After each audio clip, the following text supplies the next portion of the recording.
నమస్కారం కే న్యూస్ కి స్వాగతం. హెడ్లైన్ చూద్దాం. పేదల ఇంటి నిర్మాణం కోసం ఉచితంగా ఇసుక ఇవ్వాలని ఏపీ సర్కార్ నిర్ణయం. విధి విధానాలు రూపొందించాలని అధికారులకు సీఎం ఆదేశం.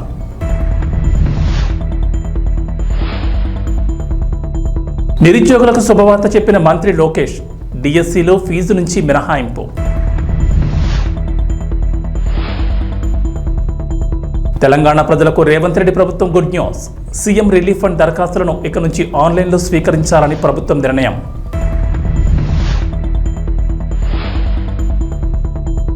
తెలంగాణకు రెయిన్ అలర్ట్. పలు జిల్లాల్లో భారీ వర్షాలు. రోడ్లు, భవనాలు, పౌర సరఫరాలు, గనులు, భూగర్భ శాఖలపై ముఖ్యమంత్రి చంద్రబాబు నాయుడు మంగళవారం సమీక్ష నిర్వహించారు. ఈ సందర్భంగా రాష్ట్రంలో నిత్యావసరాల ధరలు, రహదారుల పరిస్థితి, ఇసుక విధానం తదితర అంశాలపై అధికారులతో చర్చించారు. గనుల శాఖ ఉన్నతాధికారులతో జరిపిన సమీక్షలో ప్రస్తుతం రాష్ట్రంలో ఇసుక పాలసీపై ఆరా తీశారు. ఈ క్రమంలో పేదల ఇంటి నిర్మాణం కోసం ఉచితంగా ఇసుక ఇవ్వాలని, ఇందుకు అవసరమైన విధి విధానాలు రూపొందించాలని అధికారులకు సీఎం దిశానిర్దేశం చేసినట్లు సమాచారం. గతంలో టీడీపీ హయాంలో ఇసుక విధానం వల్ల పేదలకు ఎలాంటి మేలు జరిగింది, వైఎస్ జగన్ పాలనలో తీసుకొచ్చిన ఇసుక అమ్మకాల విధానం ఎలా ఉంది, ఎవరికి ప్రయోజనం లభించింది, ప్రభుత్వానికి ఏ మేరకు నష్టం జరిగింది, పేదలు, గృహ నిర్మాణ రంగానికి జరిగిన మొత్తం నష్టంపై అంచనా వేయాలని చంద్రబాబు ఆదేశించారు. వైఎస్ఆర్ కాంగ్రెస్ పాలనలో ఇసుక విధానం వల్ల పేదలు తీవ్రంగా నష్టపోయారని, గృహ నిర్మాణ రంగం కుదేలైందని ఈ సందర్భంగా సీఎం ఆందోళన వ్యక్తం చేశారు. ఉపాధ్యాయ పోస్టుల భర్తీకి సంబంధించిన డిఎస్సి నోటిఫికేషన్ విడుదల కావడంతో గత ప్రభుత్వం హయాంలో విడుదలైన నోటిఫికేషన్ రద్దు చేసింది. ఈ నేపథ్యంలో అప్పట్లో దరఖాస్తు చేసిన వారికి ఈ మెగా డిఎస్సిలో ఫీజు నుంచి మినహాయింపు ఇవ్వాలని ప్రభుత్వం నిర్ణయించింది. ఈ మేరకు సెక్రటరియట్లో టెట్ డిఎస్సిపై అధికారులతో నిర్వహించిన సమీక్షలో విద్యాశాఖ మంత్రి నారా లోకేష్ సూచించారు. ఎలాంటి విమర్శలకు తావు లేకుండా డిఎస్సిని పకడ్బందీగా నిర్వహించి నియామక ప్రక్రియను పూర్తి చేయాలని అధికారులను ఆయన ఆదేశించారు. టెట్, డిఎస్సి పరీక్షల మధ్య ఎక్కువ సమయం ఉండాలని అభ్యర్థుల నుంచి విజ్ఞప్తులు వస్తున్నాయి.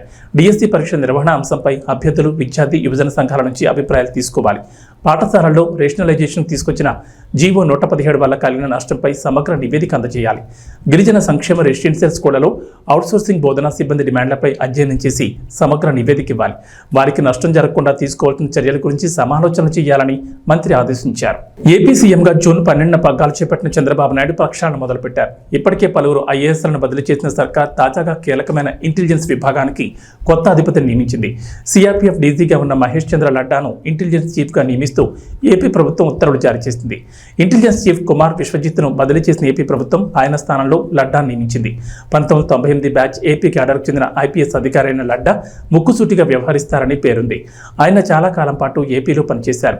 విశాఖపట్నం ఎయిర్పోర్ట్లో నాటి ప్రతిపక్ష నేత వైఎస్ జగన్పై కోడికత్తి దాడి జరిగిన సమయంలో లడ్డా విశాఖ పోలీస్ కమిషనర్గా వ్యవహరించారు. అనంతరం ఆయన కేంద్ర సర్వీస్కు డిప్యూటేషన్పై వెళ్లారు.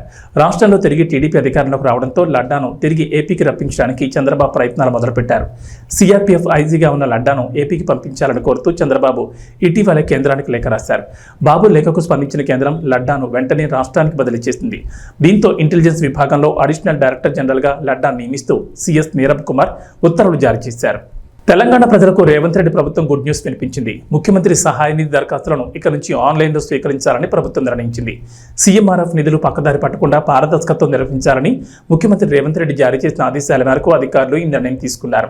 ఇందుకోసం సెంటర్ ఫర్ గుడ్ గవర్నెన్స్ ఆధ్వర్యంలో ప్రత్యేకంగా cmrf.telangana.gov.in అనే వెబ్సైట్ను రూపొందించారు. మంగళవారం సాయంత్రం సచివాలయంలో సీఎం రేవంత్ రెడ్డి ఈ వెబ్సైట్ను లాంఛనంగా ప్రారంభించారు. గత ప్రభుత్వ హయాంలో సీఎంఆర్ఎఫ్ నిధులు పక్కదారి పట్టాయని, ఎన్నికల ముందు వేలాది చెక్కులు మిస్ అయ్యాయనే ఆరోపణలు వచ్చిన నేపథ్యంలో ఎలాంటి అవకతవకలకు తావు లేకుండా ఇక నుంచి ఆన్లైన్ ద్వారా దరఖాస్తు చేసే విధానాన్ని రూపొందించారు. ఇక నుంచి ముఖ్యమంత్రి సహాయ నిధి కోసం దరఖాస్తులను సీఎంఆర్ఎఫ్ వెబ్సైట్లో అప్లోడ్ చేయాల్సి ఉంటుంది. సీఎంఆర్ఎఫ్ కోసం ఎమ్మెల్యే, ఎమ్మెల్సీలు ఇచ్చే సిఫార్సు లెక్కను జత చేసి ఇతర వివరాలని కలిపి అప్లోడ్ చేయాల్సి ఉంటుంది. అప్లికేషన్లో దరఖాస్తుదారుల బ్యాంక్ అకౌంట్ నెంబర్ను తప్పనిసరిగా ఇవ్వాల్సి ఉంటుంది.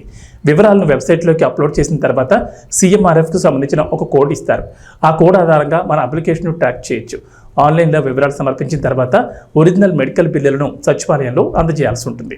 దక్షిణ అయోధ్యగా పేరుగాంచిన భద్రాద్రి శ్రీ సీతారామచంద్ర స్వామి వారి భక్తులకు అలర్ట్. భద్రాద్రి రామయ్య ఆలయంలో బ్రేక్ దర్శనాలు ప్రారంభమయ్యాయి. మంగళవారం ఆలయ ఈవో రమాదేవి బ్రేక్ దర్శనాలు ప్రారంభించారు.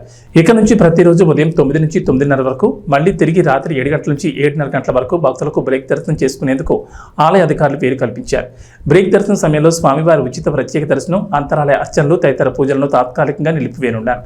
బ్రేక్ దర్శనం టికెట్ ధరను 200గా నిర్ణయించగా భద్రాచలం ఆలయ కౌంటర్లు, అధికారిక వెబ్సైట్లో ఈ టికెట్లు అందుబాటులో ఉంటాయని ఆలయ ఈవో వెల్లడించారు.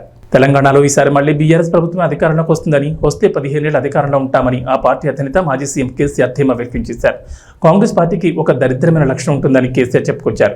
ఒకసారి అధికారంలోకి వస్తే పిచ్చి పిచ్చి పనులన్నీ చేసి ప్రజల చేత చీకొట్టించుకుంటారని వివరించారు. గతంలో ఎన్టీఆర్ పాలన తర్వాత అలాగే జరిగిందని కేసీఆర్ గుర్తు చేశారు.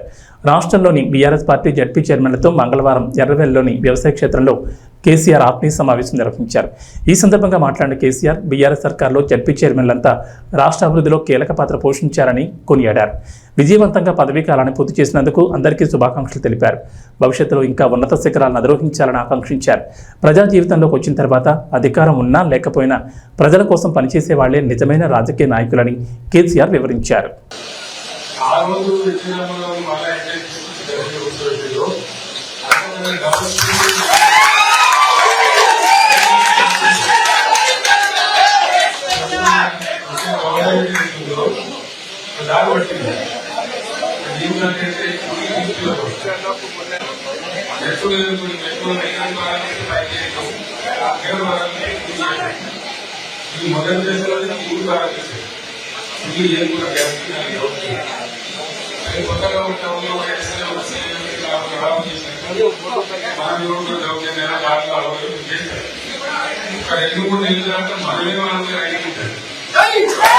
కర్నూలు జిల్లా కొసిగిలో టీడీపీ సీనియర్ నాయకులు ముత్తిరెడ్డి, పల్లెపాడు రామరెడ్డి ఆధ్వర్యంలో విలేకరుల సమావేశం ఏర్పాటు చేశారు. ఈ సందర్భంగా మాట్లాడుతూ తిక్కారెడ్డి వర్గీయులపై అధిష్టానానికి ఫిర్యాదు చేస్తామని అన్నారు. ఈ ఎలక్షన్లో తిక్కారెడ్డి వర్గీయులు మంత్రాలయం టీడీపీ ఎమ్మెల్యే అభ్యర్థి ఎన్ రాఘవేంద్రారెడ్డి వెనుక ప్రచారంలో తిరగలేదని వారు అన్నారు. ఎలక్షన్ రోజు వైసీపీకి ఓటు వేయమని ఇదే తిక్కారెడ్డి వర్గీయులు ఓటర్లకు చెప్పడం జరిగిందని వారు ఆరోపించారు. తిక్కారెడ్డి జిల్లా టీడీపీ అధ్యక్షుడిగా ఉన్నారు. రాఘవేంద్రారెడ్డి మంత్రాలయం టీడీపీ ఇన్ఛార్జిగా ఉన్నారు. ఇన్ఛార్జ్ రాఘవేంద్రరెడ్డిని కాదని తిక్కారెడ్డి వర్గీయులు ఇష్టారాజ్యంగా వ్యవహరిస్తున్నారని వారు అన్నారు. తిక్కారెడ్డి వర్గీయులు నిన్నటి రోజున అన్ని వర్గాల ప్రజలను కలుపుకుని పోవడం లేదని మాట్లాడడం విడ్డూరంగా ఉందన్నారు. ఏదైనా ఉంటే కూర్చుని మాట్లాడాలి తప్ప ఇష్టారాజ్యంగా పార్టీ కార్యకలాపాలు చేయడం మంచి పద్ధతి కాదని వారు అన్నారు. ఈ కార్యక్రమంలో టీడీపీ నాయకులు పాల్గొన్నారు. పార్టీ సమావేశానికి అందరికీ నమస్కారము. తెలుగుదేశం పార్టీ అనేది నిన్న కోచి గ్రామంలో జరిగిన సంఘటన గురించి కానీ ఇది పంచేది ఇవన్నీ చేసేది ఒక్కో పనికి లేని టీంని రెడీ చేసి పెట్టినాడు తిక్కారెడ్డి గారు. ఇక్కడ ఆ తిక్కారెడ్డి టీం మేరకు పార్టీని శిరస వంచి కూడా తెలుగుదేశం పార్టీకే ఓటేసాం. కానీ మీలాగా 2024 చెప్పినాం, నిదానం ఉండండి, కొట్లాడలొద్దు, పార్టీ గెలిపించుకోవాలని కష్టపడ్డాం. కానీ మీరు ఆయుధం చేయలేదు.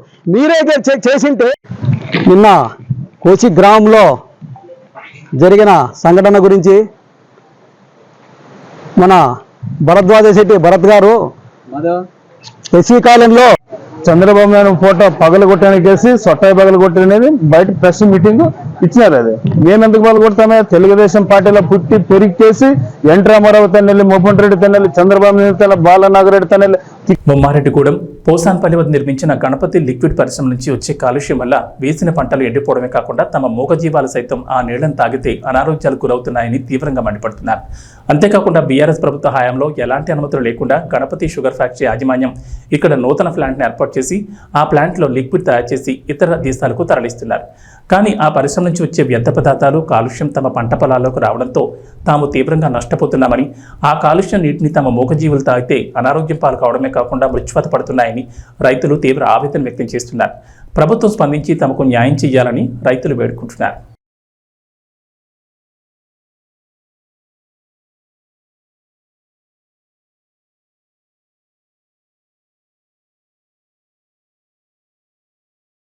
నా పేరు జదా సతీష్. ఇక్కడ మళ్ళా షుగర్ ఫ్యాక్టరీ, బిగ్ ఫ్యాక్టరీ వల్ల వేసారు. ఇక్కడ మా బొమ్మాయి కూడా తాడా మా పశువులు గిట్ట వేస్తాయి. ఇక్కడ కెమికల్ నీళ్ళు, వాటర్ నీళ్ళు పిడుస్తుండు.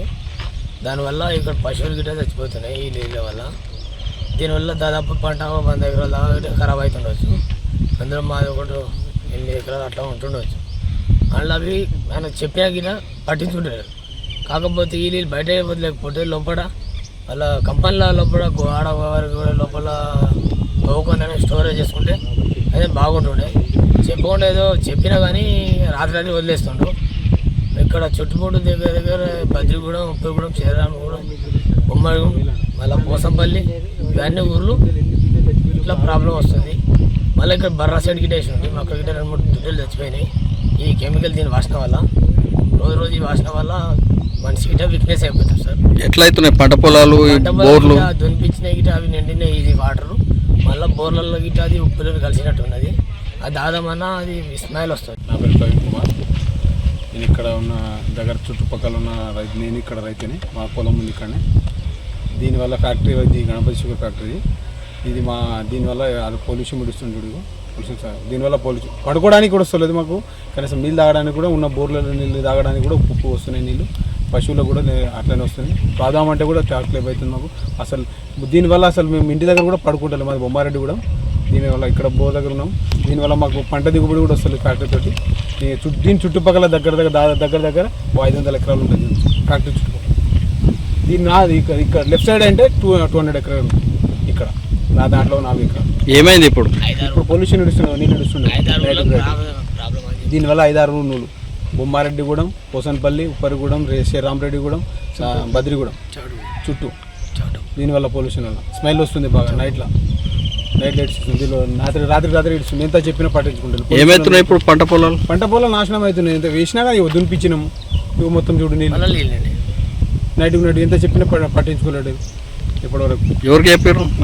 అధికారులకు చెప్పినాము, పొల్యూషన్ వాళ్ళకి చెప్పినాము, ఎంఆర్ఓకి చెప్పినాము, ఈ కంపెనీ దగ్గర వచ్చి జిఎం వాళ్ళకి చెప్పినాము. ఏమన్నారు? సరే చూద్దాం అని అన్నారు. ఇంకెప్పుడు చూస్తారు? రైతే రాదని ఏడుంది రాజు. రైతు కింద చెప్పుల కింద ఒకేస్తారు కానీ రైతు వేయలేడు. ఏం తయారవుతుంది ఇందులో? స్పిరిట్ తయారవుతుంది. ఎన్ని సంవత్సరాల నుంచి ఉంది ఈ దగ్గర 5 సంవత్సరాల నుంచి దగ్గర నడుచుడు, 2 సంవత్సరాల నుంచి నడుస్తుంది. అప్పుడు అడగలేరా మళ్ళీ కంపెనీ పెట్టినప్పుడు? అదే అప్పటి నుంచి అదే రూటీన్ అవుతుంది. ఇంత అడిగినా కానీ పెట్టకమన్నాము. మాకు ఎలాగో లైసెన్స్ వచ్చింది కదా అని పెట్టేసింది ఆయన అంతలో. అతను ఎట్లుంటున్నాయి ఆరోగ్యాలు ఎందుకు సార్? రోజుకు ఆల్రెడీ మాకు రోజుకు దీని స్మెల్కు మనిషి వీక్ అవుతాడా లేకపోతే యంగ్ ఉంటాడా? వీక్ అవుతాడు కదా దీనివల్ల వచ్చే స్మెల్కు. దీని వచ్చే గాడుపుకు రోజు అసలు ఇదైతే లేదు. ఇప్పుడు ఏంది మళ్ళీ మీ ప్రధాన డిమాండ్ అంటే పంటలు వండుతలేవు మాకు. మేము ఎలా బతకాలి? దీని స్మెల్ చూసే చనిపోవాలా? లేకుంటే మేము మొత్తం గుంతలు తవ్వుకుని ఎక్కడైనా పంపిమను. దీనివల్ల పొలాల్లోకి వదలవద్దు. కర్నూలు జిల్లా వారవకల్లు మండలంలోని వారవకల్లు మండల పొదుపు లక్ష్మి ఐక్య సంఘం సుస్థిర అభివృద్ధికి చిరునామా అని జిల్లా కలెక్టర్ పి రంజిత్ పాషా పేర్కొన్నారు. ఓరవకల్లు మండలంలోని బాలభారతి పాఠశాల మైదానంలో ఓరవకల్లు మండల పొదుపు లక్ష్మి ఐక్య సంఘం రజతోత్సవ మహాసభ కార్యక్రమం నిర్వహించారు. ఈ సందర్భంగా కలెక్టర్ మాట్లాడుతూ, ఇంట్లో ఎవరైనా మగవాడు చదువుకుంటే ఆ కుటుంబం పైకొస్తుంది. అదే ఒక మహిళ చదువుకుంటే ఆ ఇల్లే కాదు, సమాజంలో ఉన్న వాళ్ళందరూ పైకొస్తారనే విషయాన్ని ఇక్కడున్న పొదుపు లక్ష్మి ఐక్య సంఘం మహిళలు చేసి చూపించారని జిల్లా కలెక్టర్ పి రంజిత్ పాషా పేర్కొన్నారు. 1995 సంవత్సరంలో డిగ్రీ పూర్తి చేసి పోటీ పరీక్షలకు సిద్ధమవుతున్న సమయంలో స్వయం సహాయక సంఘాల గురించి ఒక ముఖ్యమైన ప్రశ్న ఉండేదని, దాని జవాబు ఓర్వకల్లు మండలంగా మేము గుర్తుపెట్టుకునే వాళ్ళమని కలెక్టర్ తెలిపారు. దాదాపు 30 సంవత్సరాల పాటు కేవలం ఒక మండలానికో, ఒక జిల్లాకో, ఒక రాష్ట్రానికో, ఇండియా దేశానికే కాకుండా దేశాలకు కూడా ఒక మోడల్గా నిలిచినటువంటి మీ అందరికీ హ్యాట్స్ ఆఫ్ అన్నారు. ఆధారపడక జీవించేటువంటి పేదరికం నుంచి బయట తీసుకురావడం అన్నది అత్యంత కష్టమైన పని అని, అయినప్పటికీ మహిళలు ఇక్కడ మొదలుపెట్టిన ఉద్యమం ద్వారా ఇతరుల మీద ఆధారపడకుండా స్వంత కాళ్ళ మీద జీవించి పేదరికం నుంచి బయటకు రావచ్చు అనే విషయాన్ని మొత్తం ప్రపంచానికి ఇక్కడున్న మహిళలు తెలియజెప్పారన్నారు. మీరందరూ ఈరోజు విజయవంతమైన మహిళలు గ్రూపులుగా ఉన్నారు. ప్రతి గ్రూపులో ప్రతి మెంబర్ నెలకు దాదాపు 1000 రూపాయలు పొదుపు చేస్తూ ఉన్నారంటే ఆటోమేటిక్గా మీ అందరూ పేదరికం నుంచి బయటకు వచ్చినట్లే, మీ కుటుంబాలన్నీ స్వశక్తిగా నిలబడుతున్నట్లేని అన్నారు. 15 లేదంటే 20 రూపాయలకు పనిచేసి రోజుల నుంచి ఈరోజు ఈ స్థితికి చేరుకున్నారంటే ఇది మహిళల నిరంతర కృషి అన్నారు. మరోసారి ఇక్కడున్న మహిళలందరికీ కలెక్టర్ అభినందనలు తెలియజేశారు. ఈ కార్యక్రమంలో డిఆర్డీఏ పీడీ సలీం భాషా, ఓరవకల్లు మండల పొదుపు లక్ష్మి ఐక్య సంఘం అధ్యక్షురాలు విజయభారతి, ఓరవకల్లు మండల పొదుపు లక్ష్మి ఐక్య సంఘం సభ్యులు తదితరులు పాల్గొన్నారు. ఒక ఇంపార్టెంట్ క్వశ్చన్ ఉండేది ఎస్ఎస్సి బాక్లాస్ గురించి. అది ఓరవకల్లు పేరు ఆన్సర్గా గుర్తుపెట్టుకునే వాళ్ళం. ఆఫ్టర్ 30 years దాదాపు 30 సంవత్సరాల పాటు కేవలం ఒక మండలానికో, ఒక జిల్లాకు, స్టేట్కు, ఒక కంట్రీకి, ఒక ఇండియాకి కాకుండా దేశాలకు కూడా ఒక మోడల్గా తెలిసినటువంటి అందరికీ కూడా నిజంగా ఒక హ్యాట్స్. చదువు పరంగా హెల్ప్ చేయొచ్చు, కానీ వాళ్ళని సొంత కాళ్ళ మీద వాళ్ళు నిలబడి వాళ్ళంతా వాళ్ళు ఇతరుల మీద ఆధారపడకుండా జీవించేటువంటి పేదరికం నుంచి బయటకు తీసుకోవడం అన్నది అత్యంత కష్టమైనటువంటి పని. దీన్ని మీరందరూ మహిళలు ఇక్కడ స్టార్ట్ అయిన ఉద్యమం ద్వారా మొత్తం ప్రపంచానికే మీరందరూ కూడా దీన్ని తెలియజెప్పారు. కాబట్టి మీరందరూ కూడా ఈరోజు successful women, successful groups. So మీకు అందరికీ మరొకసారి మీరందరూ పేదరికం నుంచి బయటకు వచ్చినట్టే, మీ కుటుంబాలని సొసైటీగా మీరు నిలబడుతున్నట్టే. ఇది మీతో ఆగిపోలేదు, మీరు మీ దగ్గర ఆగిపోలేదు. మీరు ఈరోజు నేను ఒక ప్రజెంటేషన్ ఇచ్చారు, ఓవరాల్కి సంబంధించి ఈ పొదుపు ఐక్య సంఘం సంబంధించి ఒక ప్రజెంటేషన్ ఇస్తే రియల్లీ ఒక గవర్నమెంట్ ఏం చేయగలదో, లేదంటే ఒక గవర్నమెంట్ గురించి ప్రజలు ఏం ఆశిస్తారో అవన్నీ కూడా ఐక్య సంఘం వాళ్ళు చేసి చూపించారు. ఒక అసెంబ్లీకి 10 lakhs డొనేట్ చేసినట్టుంది.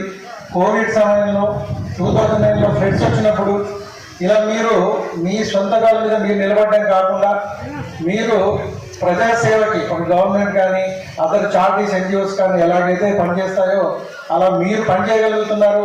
ఇతరులకి సహాయం చేసేటువంటి స్టేజ్ మీరు వచ్చారంటే డెఫినెట్గా ఈ 38 సంవత్సరాల్లో ఎస్పెషల్లీ ఇక్కడ ఉన్నటువంటి అందరు మహిళలు ఈ సక్సెస్ అందరికీ మీరందరికీ కూడా కావాలి. సో ఒకసారి మరొకసారి నేను అభినందిస్తుంది. సో కలెక్టర్ అయిన తర్వాత ఫస్ట్ టైం నేను ఓరవకాలకి రావడం జరిగింది. ఈ నెలకు నేను కూడా గ్రామాన తిరిగాను, ప్రతి ఇల్లు టచ్ చేశాను. అమ్మ 1000 రూపాయలు పొదుపు చేసుకుంటా ఉన్నామని ప్రతి ఒక్కరు, కొంతమంది 500 పొదుపు చేసుకుంటా ఉన్నామని కూడా చెప్పడం జరిగింది. కాబట్టి 30 రూపాయలు పొదుపు చేసుకునే వాళ్ళు ఈరోజు 1000 రూపాయలు పొదుపు చేసుకునే స్థాయికి ఎదిగినందుకు కూడా మీకు అందరికీ హృదయపూర్వకంగా అభినందనలు తెలియజేస్తా ఉన్నా. అంతేకాకుండా మీ కుటుంబంలో మీరు మీ పిల్లలను బాగా చదివించుకొని, అలాగే మీ కుటుంబం ఆర్థికంగా ముందుకు తీసుకొని చాలా బాగా పైకి వచ్చారు. మీరు అంతర్జాతీయ స్థాయికి వెళ్ళడం అంటే ఓరకల్లు మండలం చాలా గర్వించదగ్గ విషయం. దీని వెనక విజయభారతి అమ్మగారి కృషి ఎంతో ఉంది. ఆ రోజు ఎవ్వరూ ముందుకు రాని టైంలో మిమ్మల్ని అందరినీ ప్రభాస్ ఇప్పుడు ఈ పేరు కల్కి 2898 AD సినిమాను థియేటర్లలో పరుగులు తీస్తోంది. విడుదలైన ప్రతి ప్రాంతంలో కొత్త రికార్డులు నమోదు చేస్తోంది. ఎక్కడ చూసినా అందరూ ఈ సినిమా గురించే మాట్లాడుకుంటున్నారు. ప్రభాస్ వరుసగా పాన్ ఇండియా సినిమాలు చేస్తూ బాలీవుడ్ హీరోలను సైతం కొంతకాలంగా ఆలోచనలో పడేస్తూనే ఉన్నాడు, ఆశ్చర్యపరుస్తూనే ఉన్నాడు. టాలీవుడ్ నుంచి బాలీవుడ్కి ఇంత పోటీ ఇచ్చిన హీరో ఇంతవరకు లేడు అనడంలో అతిశయోక్తి లేదు. నిజానికి బాహుబలి 2 తర్వాత ప్రభాస్ బడ్జెట్ పరంగా ఆ స్థాయి సినిమాలు చేశాడు, కానీ ఆ స్థాయి విజయాలు మాత్రం అందుకోలేదు. రాధేశ్యామ్, సాహో, సలార్ సినిమాల్లో ఏదో ఒక వెలితి కనిపిస్తూనే వచ్చింది. ఇక ఆదిపురుష్ అయితే అనేక విమర్శలను తెచ్చిపెట్టింది. అయినా ఆ సినిమాల టాక్ కల్కి వసూళ్లపై ఎంత మాత్రం పడకపోవడం విశేషం. ప్రభాస్ సినిమాలను ఆడియన్స్ ఏ సినిమాకి ఆ సినిమాగానే చూస్తున్నారు. ఫ్లాప్ టాక్ వస్తే తమ హీరోను సరిగ్గా చూపించలేకపోయారని, ఆయనను సరిగ్గా ఉపయోగించుకోలేకపోయారని అంటున్నారే తప్ప ఆ ఫ్లాప్ టాక్ను ఆయన దరిదాపుల్లోకి రానియకపోవడం విశేషం.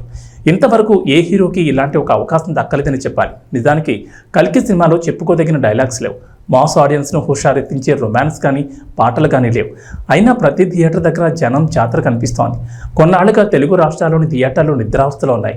బాక్సాఫీస్ బద్ధకంగా ముడుచుకుంది. అలాంటి సమయంలో వచ్చిన కల్కి బాక్సాఫీస్ బద్ధకాన్ని వదిలించేస్తోంది.